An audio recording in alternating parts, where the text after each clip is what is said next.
अस्सलाम वालेकुम नाजरीन, मैं हूं मोहम्मद अब्दुल हकीम। 7H न्यूज में आपका इस्तकबाल है। मक्का शरीफ में हज के दौरान तूफानी हवाओं की वजह से हाजियों को कुछ मुश्किलात का सामना करना पड़ा। आइए देखते हैं मक्का की ये रिपोर्ट।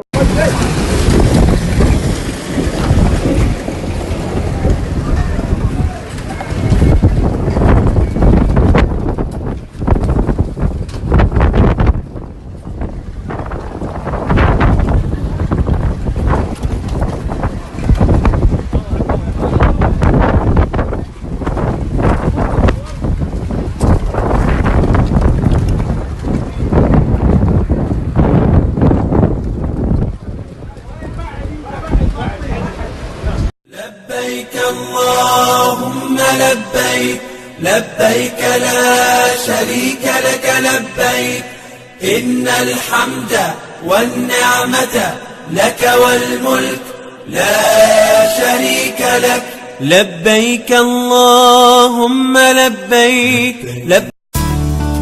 प्राइड इंडिया आपके लिए लाए हैं बंडागुड़ा में natural gated community lake view.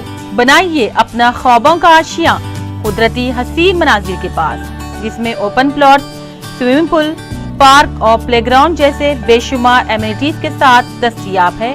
Falaknuma palace से सिर्फ 7 मिनट के फासले पर लेक व्यू। कॉन्टैक्ट 8099777720।